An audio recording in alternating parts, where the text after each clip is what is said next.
지금 질문 하나로 시작하겠습니다. 통장에 돈이 충분히 있는데도 정작 가장 급한 순간에 그 돈을 못 쓰게 되는 일이 실제로 생길 수 있다는 말 믿어지십니까? 배우자도 옆에 있고 자녀도 있는데 가족인데요 라는 말이 통하지 않는 순간이 있다는 겁니다. 이 영상은 겁을 주려는 내용이 아닙니다. 오히려 끝까지 보시면 그런 순간을 막기 위해 지금 당장 무엇을 확인해야 하는지, 그리고 어떤 순서로 정리해야 하는지가 아주 구체적으로 정리될 겁니다. 준비하는데 오래 걸리는 게 아니라 우리가 준비를 미루는 사이에 일이 먼저 벌어지는 게 문제입니다. 제가 현장에서 상담을 하다 보면 시니어분들의 금융 고민은 크게 세 가지로 모입니다. 첫째, 갑작스러운 사고나 질병으로 본인 확인이 어려워졌을 때 가족이 내 돈을 처리하는 과정에서 막히는 문제입니다. 둘째, 계좌와 카드와 자동이체가 여러 곳에 흩어져 있다가 본인도 모르게 장기 미사용 상태가 되어 정리하려고 하면 일이 커지는 문제입니다. 셋째, 사망 이후 남은 가족이 자산을 정리하는 과정이 생각보다 복잡해서 슬픔 위에 절차 스트레스까지 얹히는 문제입니다. 이 세 가지는 공통점이 있습니다. 미리 알고 손을 대면 대부분 훨씬 부드럽게 넘어갈 수 있다는 점입니다. 반대로 미루면 가장 약한 순간에 가장 복잡한 절차를 만나게 됩니다. 첫 번째 이야기부터 가보겠습니다. 응급 상황에서 가족이 내 돈을 제때 쓰기 어려운 문제입니다. 여기서 가장 흔한 오해는 이겁니다. 부부는 평생 같이 살았으니 배우자가 처리하면 되겠지, 자녀가 비밀번호를 알고 있으니 자녀가 하면 되겠지. 그런데 금융거래는 기본적으로 실명 확인과 본인 확인 원칙 위에서 움직입니다. 실명으로 거래해야 한다는 원칙과 타인의 실명으로 거래하면 안 된다는 취지는 생활법령 안내에서도 분명히 정리되어 있습니다. 이 원칙은 불법 거래나 도용을 막기 위한 안전장치입니다. 그래서 가족이 옆에 있다고 해서 자동으로 권한이 넘어가는 구조가 아닙니다. 특히 예금 인출이나 해지처럼 민감한 거래일수록 본인 확인과 서류 요건이 중요해지고 상황에 따라 대리 거래가 제한되거나 추가 확인이 요구될 수 있습니다. 여기서 제가 영상 속에서 가장 먼저 바로잡고 싶은 문장이 하나 있습니다. 가족이면 무조건 된다도 아니고 가족이면 무조건 안 된다도 아닙니다. 정확한 말은 이겁니다. 대리 거래는 가능할 수 있지만 보통은 위임관계를 확인하는 서류가 필요하고 가능한 업무 범위와 요구 서류는 금융회사와 업무 종류에 따라 달라질 수 있습니다. 금융위원회 자료에서도 일반적인 대리의 경우 위임장에 인감증명서를 첨부하는 방식이 언급되고 가족 대리의 경우에는 위임장과 인감증명서 대신 가족관계를 입증하는 서류를 제출하는 방식이 안내된 바가 있습니다. 다만 이 자료는 특정 업무와 시점의 실무 개선 안내를 담고 있어 지금 여러분이 거래하는 은행의 현재 절차와 적용 범위는 반드시 해당 금융회사 안내로 확인해야 합니다. 이걸 전제로 두고 말씀드리면 이 문제의 해답은 아주 단순해집니다. 내 돈이지만 내가 못 움직일 순간이 올 수 있으니 내가 거래하는 금융회사 기준으로 그 순간에 가족이 무엇을 할 수 있는지를 미리 확인해 두는 겁니다. 이 부분을 조금 더 현실적으로 상상해 보겠습니다. 어느 날 갑자기 병원에서 연락이 옵니다. 가족은 정신없이 응급실로 달려갑니다. 검사와 처치가 이어지고 비용이 생각보다 크다는 말을 듣습니다. 가족은 가장 먼저 통장을 떠올립니다. 돈은 있습니다. 그런데 문제는 지금 명의자인 본인이 직접 확인할 수 없는 상황일 수 있다는 겁니다. 그때 가족은 자연스럽게 묻습니다.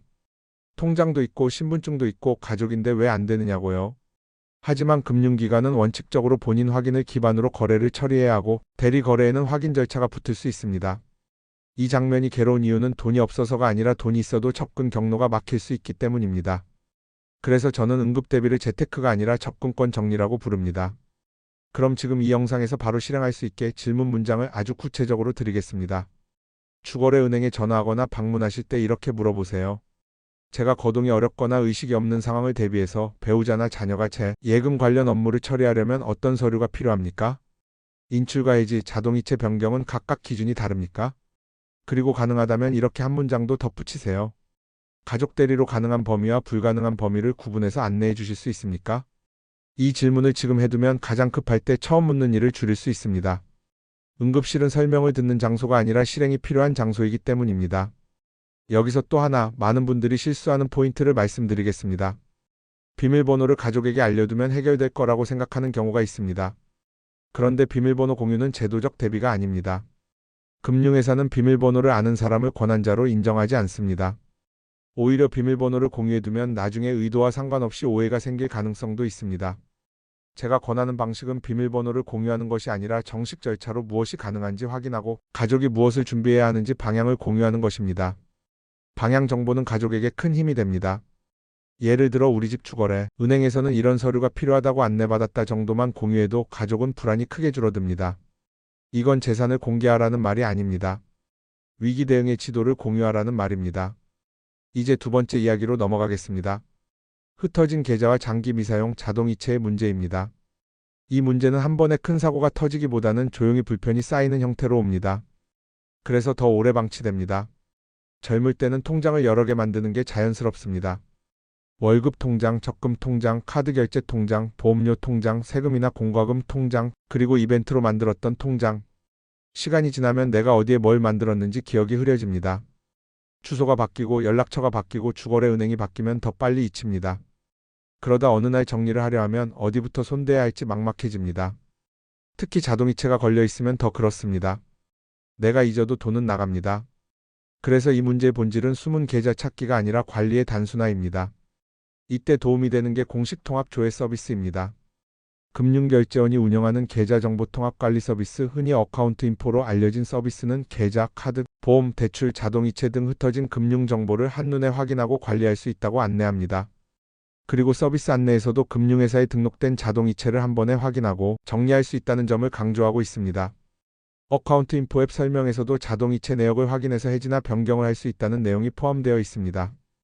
다만 여기서도 제가 사실로 단정하지 않겠습니다. 무조건 모든 금융회사가 다 뜬다라고 말하는 대신 이렇게 말씀드리는 게 정확합니다. 공식 통합조회 서비스가 있고 이를 통해 흩어진 금융정보를 한 번에 확인할 수 있다. 다만 조회 범위와 참여 기간은 서비스 안내 기준을 확인하는 것이 정확하다. 그렇다면 통합조회를 보고 난 다음에는 무엇을 해야 할까요? 저는 이 파트를 아주 단순하게 정리해 드립니다. 계좌를 목적별로 몇 덩어리로만 나누세요. 생활비, 고정지출, 비상금, 장기저축. 이 네 덩어리만 잡아도 관리가 확 쉬워집니다. 그리고 통합조회 결과를 보면서 목적이 끝난 계좌는 정리 여부를 검토하고 자동이체가 걸린 계좌는 반드시 체크합니다. 자동이체는 돈이 빠져나가는 통로입니다. 통로를 모르면 새는 돈을 막기 어렵습니다. 그래서 통합조회가 중요한 겁니다. 통합조회는 돈을 불리는 기술이라기보다 돈이 새지 않게 만드는 기술에 가깝습니다. 여기서 가상 사례를 하나 더 들어보겠습니다. 어떤 분은 평생 꼼꼼하게 살았다고 자부합니다. 통장도 잘 챙겼고 카드도 정리한다고 생각했습니다. 그런데 막상 통합조회를 해보니 기억에 없는 계좌가 나옵니다. 잔고가 작을 거라고 생각했는데 생각보다 남아있기도 합니다. 반대로 잔고는 작아도 자동이체가 걸려있기도 합니다. 이때 사람은 두 가지 감정을 동시에 느낍니다. 하나는 안도감입니다. 내 돈이 사라진 게 아니라 그대로 있었다는 안도감. 다른 하나는 불안입니다. 내가 모르는 사이에도 내 금융이 움직일 수 있다는 불안. 이 불안을 줄이는 방법은 딱 하나입니다. 지도를 만들고 단순하게 정리하는 것. 이게 두 번째 문제의 해법입니다. 이제 세 번째 이야기로 넘어가겠습니다. 사망 이후 자산 정리와 상속 절차의 복잡함입니다. 이건 마음이 무거워서 대부분 미룹니다. 아직 멀쩡한데 왜 그런 얘기를 하냐고요. 그런데 상속 정리는 죽음을 부르는 말이 아니라 남은 가족이 덜 고생하게 하는 준비입니다. 현실에서는 장례를 치르는 동안에도 행정 절차가 밀려옵니다. 가족이 흩어져 살면 서류 모으는 것부터 시간이 걸릴 수 있습니다. 가족마다 상황이 다르면 당연히 이렇게 하자가 잘 안 될 수 있습니다. 그래서 상속은 돈의 문제이기 전에 관계의 문제로 번질 위험이 있습니다. 저는 이걸 절차가 감정을 건드리는 순간이라고 표현합니다. 슬픈데 복잡하고 복잡한데 서로 말이 날카로워지고 그러다 상처가 남습니다. 이 맥락에서 요즘 자주 언급되는 수단이 신탁입니다. 신탁은 자산을 어떻게 관리하고 어떤 조건에서 누구에게 지급할지 설계하는 데 활용될 수 있다는 점에서 관심을 받습니다. 어카운트 인포 같은 생활금융 서비스가 확장되는 흐름과 함께 고령화 시대의 자산관리 도구로 신탁이 언급되는 배경도 있습니다. 다만 여기서 제가 분명히 선을 긋겠습니다. 신탁을 하면 무조건 당일 지급된다. 또는 세금이 무조건 줄어든다 같은 말은 이 영상에서 할 수 없습니다. 지급 방식과 절차는 계약 구조와 금융회사 절차에 따라 달라질 수 있고 세금은 개인 상황과 설계에 따라 달라질 수 있기 때문입니다. 신탁은 생전의 관리와 사후 지급 방식을 설계하는 데 활용될 수 있지만 개인 상황에 맞춘 검토가 필요하고 절차와 세금은 단정할 수 없다. 이 문장이 안전하면서도 정확합니다. 그렇다면 세 번째 문제는 어떻게 대비해야 할까요? 저는 결정이 아니라 정리부터 시작하라고 권합니다.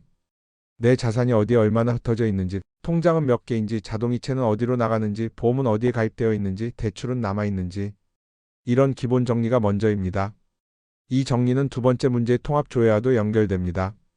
통합조회로 지도를 만들고 그 지도를 바탕으로 가족이 최소한의 방향을 알 수 있게 정리해두는 것. 이게 사후 절차를 크게 줄여줄 수 있습니다. 여기서도 재산을 전부 공개하라는 얘기가 아닙니다. 가족이 어디에서 무엇부터 확인해야 하는지만 알아도 시간이 줄어듭니다. 시간은 스트레스를 줄이고 스트레스는 관계를 보호합니다. 자, 여기까지가 세 가지 문제와 세 가지 해법의 큰 방향입니다. 이제 영상에서 많은 분들이 기다리는 실용 파트로 넘어가겠습니다. 시니어 우대 혜택 이야기입니다. 어떤 분들은 나이가 되면 자동으로 혜택이 붙는다고 생각하시는데 실제로는 금융회사별, 상품별, 조건별로 다르고 신청이나 조건 충족이 필요한 경우가 많습니다. 그래서 제가 드릴 수 있는 가장 정확하고 실용적인 메시지는 이것입니다. 연령 우대가 적용되는 상품이나 수수료 혜택이 있는지, 내게 적용 가능한 조건이 무엇인지 직접 확인하라. 이 한 문장이 현실적으로 가장 큰 차이를 만듭니다. 확인할 때는 이렇게 말해보세요. 연령 우대가 적용되는 예금이나 적금 상품이 있는지, 수수료 우대가 가능한지, 적용 조건이 무엇인지 확인하고 싶습니다. 여기서 중요한 단어는 조건입니다. 혜택에는 대개 조건이 붙습니다. 연금 수령, 자동이체, 거래 실적, 특정 채널 가입 같은 것들입니다. 그래서 영상에서 제가 퍼센트나 금액을 함부로 말하지 않는 겁니다. 은행마다 다르기 때문에 정확한 길은 확인 질문을 잘하는 것입니다. 이제 보안 파트로 넘어가겠습니다. 요즘 보이스피싱이 너무 교묘해서 누구든 걸릴 수 있습니다. 그래서 저는 여기서도 근거 있는 제도만 말씀드리겠습니다. 지연인출제도는 생활법령 안내에서 이렇게 정리됩니다. 한 번에 100만 원 이상 금액이 송금이나 이체로 입금된 경우, 입금된 때로부터 해당 금액 범위 내에서 30분 동안 자동화 기기를 통한 인출이나 이체가 지연되는 제도라는 설명입니다. 이런 장치는 범죄를 완벽히 막는 마법은 아니지만 범죄자가 쉽게 돈을 빼가는 걸 어렵게 만들어주는 울타리가 될 수 있습니다. 그리고 여기서 중요한 포인트가 하나 더 있습니다. 안내에 따르면 창구에서는 즉시 인출이나 이체가 가능할 수 있다는 설명도 함께 등장합니다. 그러니까 이 제도는 생활 편의와 안전 사이에서 균형을 잡으려는 장치로 이해하시면 됩니다. 그리고 혹시라도 피해가 의심되면 대응의 핵심은 속도입니다. 저는 이걸 의심되는 순간 바로 멈추기라고 표현합니다. 돈을 보내기 전에 한번 멈추고 이미 보냈다면 더 늦기 전에 지급 정지와 신고 절차를 알아보는 겁니다. 이 부분은 각 기관 안내가 상시로 업데이트될 수 있으니 여러분이 사용하는 금융회사 앱이나 공식 안내 채널에서 최신 절차를 확인해 두는 게 안전합니다. 그때 가서 검색하면 늦을 수 있습니다. 가족단체 대화방 상단에 메모해 두는 집이 많은 이유가 여기에 있습니다. 유난이 아니라 안전입니다. 여기까지 들으시면서 해야 할 게 너무 많다라고 느끼실 수 있습니다. 맞습니다. 그래서 저는 한 번에 다 하라는 말을 하지 않겠습니다. 대신 순서를 드리겠습니다. 순서만 있으면 실행이 됩니다. 오늘은 통합조회로 내 금융 지도를 한번 확인합니다. 어카운트 인포가 계좌와 카드, 자동이체 등을 한눈에 관리할 수 있다고 안내하는 이유가 바로 여기 있습니다. 이번 주 안에는 주거래은행에 전화해서 응급 상황을 가정한 대리 거래 기준과 필요 서류를 확인합니다. 금융위원회 자료에서 언급되는 것처럼 일반 대리에는 위임장과 인감증명서가 필요할 수 있고, 가족 대리는 가족관계 입증 서류가 요구될 수 있다는 식의 큰 틀을 이해하되 실제로 내가 쓰는 은행의 현재 절차를 기준으로 정리하는 것이 핵심입니다. 그 다음 단계로 연령 우대 혜택이 있는지, 수수료 우대가 가능한지, 조건은 무엇인지 묻습니다. 마지막으로 보안 기능과 예방 제도를 내가 쓰는 은행에서 어떻게 제공하는지 확인하고 가능한 범위에서 설정합니다. 지연 인출제도 같은 예방 장치의 취지를 이해해두면 설정을 켜고 끄는 판단도 훨씬 쉬워집니다. 그리고 가족과의 대화는 이렇게 시작하면 됩니다. 재산 공개부터 하지 마세요. 방향 정보부터 공유하시면 됩니다. 우리 집 주거래 은행은 어디다. 응급 상황이 오면 어떤 서류가 필요하다고 안내받았다. 계좌가 너무 흩어져 있어서 몇 개로 줄이겠다. 자동이체는 통합조회로 한번 점검하겠다. 이 정도만 공유해도 가족의 불안이 크게 줄어듭니다. 비밀번호를 공유하는 게 아니라 위기 대응의 지도를 공유하는 겁니다. 이쯤에서 잠깐 중요한 오해를 하나 더 정리하겠습니다. 어떤 분들은 난 현금이 조금 있으니 괜찮다라고 생각합니다. 그런데 응급 상황에서 필요한 건 현금 조금이 아니라 내가 가진 돈의 동선입니다. 병원비는 예상보다 커질 수 있고 치료가 길어질 수도 있고 가족이 멀리 있으면 움직임이 느려질 수 있습니다. 그래서 대비의 목적은 돈을 더 모으는 것이 아니라 내 돈이 제대로 움직이게 만드는 것입니다. 그리고 그 출발점이 오늘 말씀드린 세 가지 점검입니다. 접근권 점검, 계좌 지도 점검, 사후 정리 점검. 마무리하겠습니다. 이 영상의 결론은 단순합니다. 통장에 돈이 있다는 사실과 그 돈을 필요할 때 쓸 수 있다는 사실은 같지 않을 수 있습니다. 금융거래는 실명 확인과 본인 확인 원칙이 기반이기 때문에 응급 상황에서 가족이 바로 처리하기 어려운 일이 생길 수 있습니다. 계좌가 흩어져 있으면 기억과 관리가 흐려지고 정리하려면 더 힘들어집니다. 이때 공식 통합조회 서비스가 도움이 될 수 있습니다. 사후 정리는 절차와 감정이 동시에 걸리는 문제라 생전에 구조를 정리해두는 것이 가족을 보호합니다. 신탁 같은 수단은 도움이 될 수 있지만 지급과 세금은 단정할 수 없으니 개인 상황에 맞게 검토가 필요하다는 점을 기억하시면 됩니다. 영상 끝까지 보셨다면 지금 딱 하나만 하시면 됩니다. 오늘은 통합조회부터 해보세요. 내 금융지도를 한번 펼쳐보면 막연함이 줄어듭니다. 막연함이 줄어들면 실행이 시작됩니다. 그리고 실행이 시작되면 여러분의 돈은 있다 해서 끝나는 게 아니라 필요할 때 움직인다로 바뀝니다. 그 차이가 노후를 바꿉니다.